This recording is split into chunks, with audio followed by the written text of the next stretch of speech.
सावन का महीना महादेव की भक्तों के लिए सबसे अच्छा महीना माना जाता है और मन ही क्यों न जाए, क्योंकि जो सावन का महीना होता है, इस महीने में जिस विभाग की जो भी मनोकामना इच्छा होती है, उसे हर एक मनोकामना को, हर एक इच्छा को हमारी महादेव अवश्य ही पूरा करते हैं। इसलिए आज की वीडियो आपके लिए देखना बहुत ही खास और आवश्यक है। महादेव के सच्चे भक्त हैं अगर आप, तो वीडियो को लाइक अवश्य ही कर दे। चलिए मित्रों, आपको हम बताते हैं कि सुहागिन महिलाओं को ऐसी कौन से कार्य है जो कि सावन के महीने में आपको जरूर कर लेना चाहिए, जिससे कि आप पर भगवान शिव की ऐसी हसीन कृपा बरसती है, जिससे कि आपकी सभी दुख दर्द सब नाश कर देते हैं और महादेव आप पर प्रसन्न हो जाती हैं और आपकी सभी मनोकामनाएं इच्छाओं को पूरे करते हैं। नमस्कार मित्रों, स्वागत है आप सभी का महायोग टीवी चैनल में। आपको बता दें कि सावन का महीना महादेव और माता पार्वती के पूजन का महीना है। इस महीने में ही माता पार्वती की तपस्या से प्रसन्न होकर महादेव उनसे विवाह के लिए राजी हुए थे। इसलिए ये महीना भोलेनाथ और माता पार्वती दोनों को अत्यंत प्रिय है। इस माह में माता पार्वती और महादेव का पूजन करने से मनोकामना पूरी होती है, साथ ही वैवाहिक जीवन की परेशानियां दूर होती हैं। महिलाएं सावन के महीने में सावन के सोमवार, मंगला गौरी व्रत और हरियाली तीज जैसे व्रत रखकर अपने खुशहाल वैवाहिक जीवन और पति की दीर्घायु की कामना करती हैं। कहा जाता है कि अगर सावन में महिलाएं रोजाना ये काम करें तो माता पार्वती अत्यंत प्रसन्न होती हैं और महिलाओं को अखंड सौभाग्य की प्राप्ति होती है। जानिए उन कामों के बारे में। रोजाना करें यह काम। सावन के महीने में महिलाओं को रोजाना स्नान करके और शिवजी को जल चढ़ाने के बाद ही खुद और अन्न जल ग्रहण करना चाहिए। उन्हें पंचामृत चढ़ाना चाहिए, बेलपत्र चढ़ाना चाहिए और उसके बाद शिव चालीसा का पाठ भी करना चाहिए। हरी चूड़ियां पहनें। विवाहित महिलाओं के लिए दूसरा सबसे जरूरी काम यह है कि उन्हें सावन के महीने में हरी चूड़ियां पहननी चाहिए। ऐसा माना जाता है कि हरी चूड़ियां पहनने वाली महिलाओं से भोले बाबा जल्द ही प्रसन्न होते हैं और उन्हें सदा सौभाग्यवती रहने व उनके पति को दीर्घायु रहने का आशीर्वाद देते हैं। इसके अलावा शादीशुदा महिलाओं को सावन के महीने में मंगलसूत्र भी जरूर पहनना चाहिए। इस बात का खास ध्यान रखें कि आपका मंगलसूत्र कहीं से भी टूटा हुआ न हो, भूलकर भी न पहनें इस रंग के कपड़े। वैसे तो विवाहित महिलाओं को काले कपड़े कभी नहीं पहनने चाहिए, लेकिन हो सके तो सावन के महीने में तो ये कपड़े भूलकर भी न पहनें। काले वस्त्रों को सुहागिन महिलाओं के लिए अच्छा नहीं माना जाता है। सावन में सुहागिन महिलाओं को लाल, पीले और हरे रंग के कपड़े अधिक से अधिक पहनने चाहिए। मांग में सिंदूर। सभी विवाहित महिलाओं को इस बात का ध्यान रखना चाहिए कि उनकी मांग हमेशा भरी रहे। खास तौर पर सावन के महीने में भूलकर भी आपकी मांग खाली नहीं रहनी चाहिए और इसमें सदैव सिंदूर सजा रहना चाहिए। सिंदूर लगाकर ही महिलाओं को पति के सामने आना चाहिए। ऐसा करने वाली महिलाओं को भोलेनाथ अखंड सौभाग्यवती रहने की आशीर्वाद देते हैं। बिछिया और पायल। सावन के महीने में विवाहित महिलाओं के पैर में बिछिया और पायल जरूर रहना चाहिए। मान्यता है कि जो महिलाएं सावन के महीने में छन छन करने वाली पायल पहनती हैं, उनके घर में भोले बाबा और पार्वती स्वयं पधारते हैं। इतना ही नहीं, ऐसी महिलाओं को साक्षात लक्ष्मी का रूप माना जाता है और ऐसे लोगों के घर में कभी धन की कमी नहीं होती है। इन वस्तुओं का करें दान। सभी विवाहित महिलाओं को सावन के महीने में श्रृंगार की चीजों का दान करना चाहिए। इसका दान आप किसी भी गरीब या फिर किसी भी विवाहित महिला करेंगी तो आपका सुहाग हमेशा सलामत रहेगा और आपके घर में सदैव प्रसन्नता बनी रहेगी।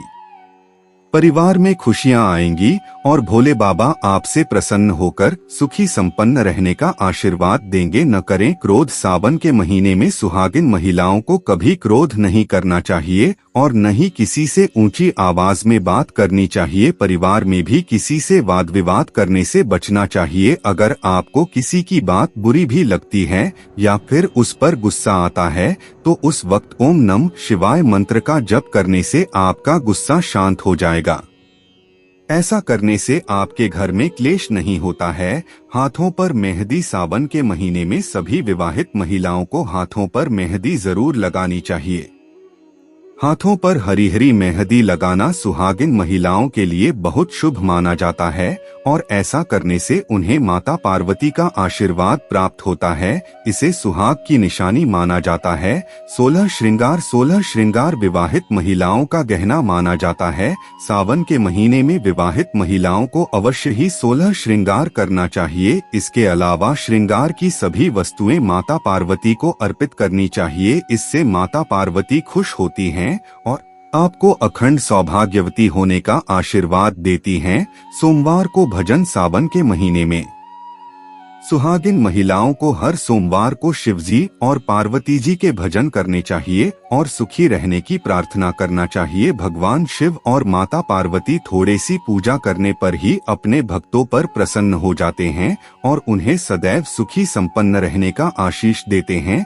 भगवान शिव की विशेष कृपा पाने के लिए सावन का महीना महत्वपूर्ण माना जाता है। आज से सावन का शुभारंभ हो चुका है। कहा जाता है कि इस महीने शिव आराधना से मनोकामना जल्दी पूरी हो जाती, लेकिन इस दौरान कामों को करना पूरी तरह से वर्जित होता है। इन कामों को न करने पर ही भोले बाबा अपनी कृपा बरसाते हैं।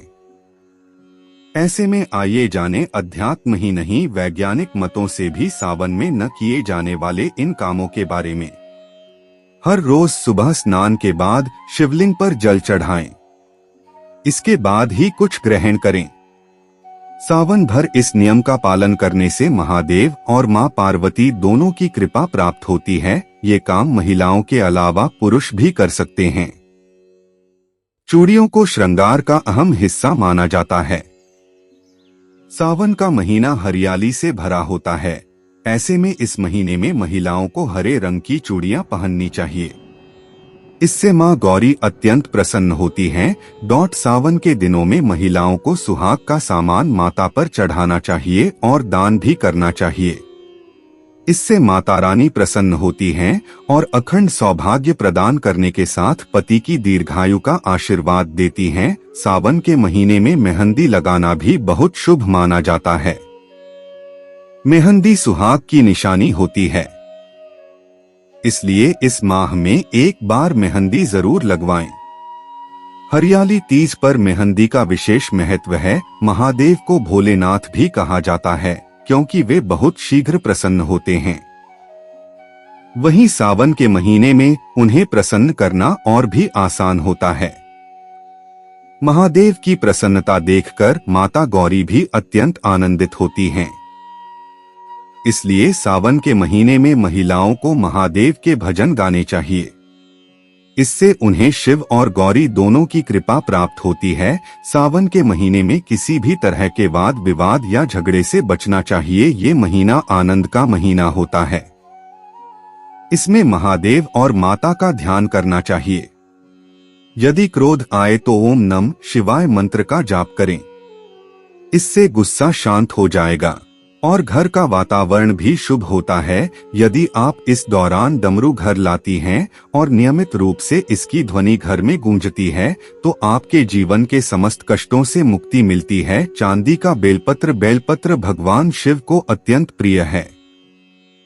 ऐसा माना जाता है कि बेलपत्र किसी भी रूप में भगवान शिव को स्वीकार्य होता है, बस उसकी पत्तियां कटीफटी नहीं होनी चाहिए। यूं कहा जाए कि बेलपत्र के बिना भगवान शिव की पूजा अधूरी मानी जाती है। ऐसी मान्यता है कि सावन के महीने में यदि आप भगवान शिव को चांदी का बेलपत्र चढ़ाती हैं तो ये अत्यंत लाभदायक माना जाता है। इससे आपकी समस्त मनोकामनाएं पूरी हो सकती हैं और कष्टों से मुक्ति मिलती है। शमी का पौधा, शमी की पत्तियां भगवान शिव को मुख्य रूप से चढ़ाई जाती हैं। मान्यता है कि ये भगवान शिव की सबसे प्रिय चीजों में से एक है। सावन के पूरे महीने में यदि आप शमी की पत्तियां शिवलिंग पर अर्पित करती हैं तो घर में सदैव समृद्धि बनी रहती है। ऐसे ही यदि आप शमी का पौधा घर में सावन के महीने में लगाती हैं तो सदैव समृद्धि बनी रहती है। यदि आपके घर में शमी का पौधा है तब भी इस महीने नया पौधा घर में जरूर लाएं। यदि आप सावन के महीने में यहाँ बताई कुछ चीजें घर में लाएंगी तो पूरे साल आपके घर में भगवान शिव की कृपा दृष्टि बनी रहेगी। अगर आपको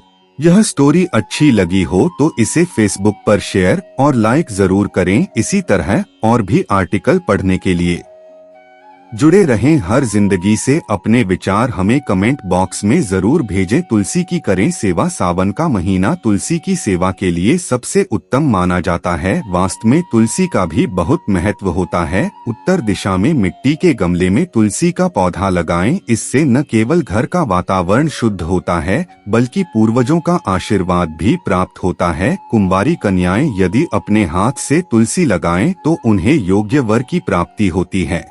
ऐसी मान्यता है धतूरे का पौधा लगाएं। भगवान शिव को धतूरा अति प्रिय है, इसलिए इसका प्रयोग उनकी पूजा में किया जाता है। मान्यता है कि ऐसा करने से व्यक्ति भयमुक्त होता है और उसके जीवन में समस्याओं का निवारण शीघ्र हो जाता है। सावन के महीने में आप घर के बाहर धतूरे का पौधा लगा सकते हैं। मेट्रो सावन के महीने में कुछ ऐसी कारक होते जो आपको बोलकर भी नहीं करना चाहिए। उन्हीं कार्यों के बारे में भी अब हम जान लेते हैं। मित्रों, अभी तक आपने वीडियो को लाइक न किया हो और चैनल को सब्सक्राइब न किया हो तो जरूर ही कर ले।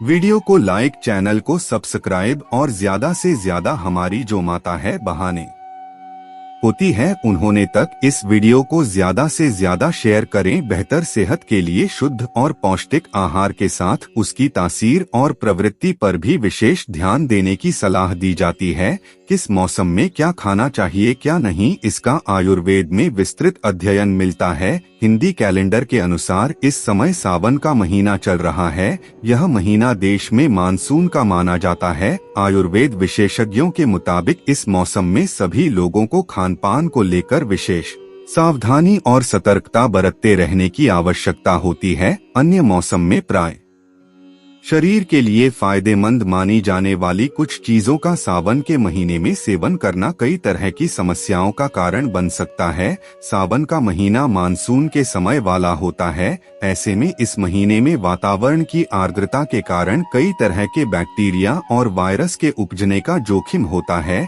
ऐसे में खान पान को लेकर बरती गई किसी भी तरह की लापरवाही आप में पाचन तंत्र की समस्याओं का कारण बन सकती है। पत्तेदार सब्जियों की मनाही।